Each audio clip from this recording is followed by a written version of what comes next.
बहुत समय पहले की बात है। एक समृद्ध राज्य में हरिपाल नाम का एक साधारण लेकिन अत्यंत चतुर किसान रहता था, जो अपनी छोटी सी खेती पर मेहनत करके ईमानदारी से जीवन बिताता था। वह दिखने में सामान्य में सादा और बोलचाल में विनम्र, लेकिन उसके पास जीवन को समझने की गहरी बुद्धि थी।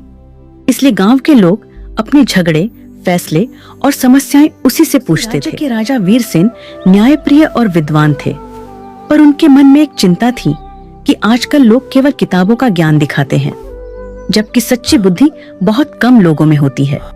इसलिए उन्होंने यह निश्चय किया कि वह पूरे राज्य में सबसे चतुर व्यक्ति को खोजेंगे। राजा ने घोषणा करवाई कि जो व्यक्ति उनकी परीक्षा में सफल होगा, उसे सम्मान और पुरस्कार मिलेगा।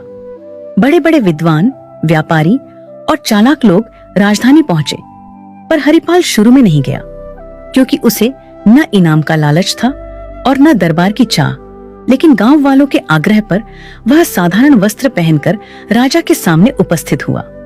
राजा ने पहली परीक्षा में एक पत्थर और लकड़ी का टुकड़ा दिखाकर पूछा कि इनमें से अधिक उपयोगी क्या है। अधिकतर लोगों ने तुरंत उत्तर दिया, पर हरिपाल ने कहा कि उपयोग वस्तु में नहीं, परिस्थिति में होता है। यह उत्तर सुनकर राजा प्रभावित हुए।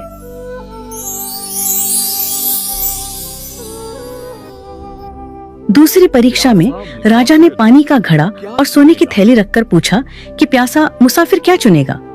जहां लोग धन की ओर झुके, वहीं हरिपाल ने कहा, महाराज, जीवन रहेगा तभी धन काम आएगा। और राजा और प्रसन्न हो गए। अब तीसरी और सबसे कठिन परीक्षा आई। राजा ने आदेश दिया कि सभी लोगों को एक रात महल के बगीचे में रहना होगा और सुबह तक ऐसा फल लाना होगा जो न जमीन पर गिरा हो और न ही बहुत ऊंचाई पर हो। साथ ही किसी भी पहरेदार को नाराज नहीं करना होगा।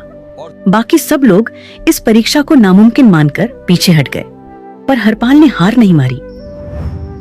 रात भर सोचने के बाद हरिपाल को समझ आया कि राजा ने यह नहीं कहा था कि फल केवल पेड़ से ही तोड़ा जाए, बल्कि यह कहा था कि फल न तो जमीन पर गिरा हो और न ही बहुत ऊंचाई पर हो।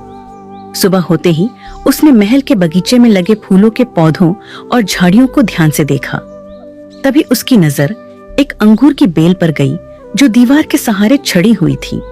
उस पर फल यानी अंगूर जमीन से ऊपर था, लेकिन किसी ऊंचे पेड़ पर नहीं। हरिपाल ने पहरेदारों से विनम्रता से पूछा कि क्या वह उस बेल के पास जा सकता है, क्योंकि वह राजा की आज्ञा का पालन कर रहा है। उसकी शांति, नम्रता और सच्चाई देखकर पहरेदारों ने उसे रोकने के बजाय रास्ता दे दिया। हरिपाल ने बिना किसी नियम को तोड़े बेल से फल तोड़ा और दरबार में ले आया। जब राजा ने उससे पूछा कि उसने यह कैसे किया, तो हरिपाल ने हाथ जोड़कर कहा कि सच्ची बुद्धि कठिन रास्ता चुनने में नहीं, बल्कि नियमों को समझकर सही और सरल मार्ग ढूंढने में होती है। यह सुनकर राजा वीरसेन अत्यंत प्रसन्न हुए और उन्होंने घोषणा की कि हरिपाल ही सच्चा चतुर है, क्योंकि उसने ज्ञान, धैर्य और व्यवहार तीनों का संतुलन दिखाया है। राजा ने उसे सोने का पुरस्कार दिया, लेकिन हरिपाल ने उतना ही सोना लिया जितना गांव में कुआं बनवाने के लिए आवश्यक था, और बाकी लौटा दिया।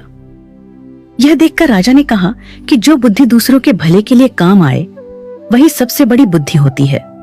हरिपाल सम्मान के साथ अपने गांव लौट आया और पहले की तरह सादगी से जीवन जीने लगा।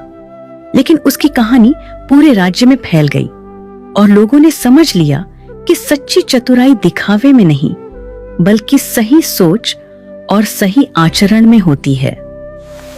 सीख: सच्ची बुद्धि वही है जो नियमों को समझे, अहंकार से दूर रहे और अपने साथ साथ दूसरों का भी भला करे।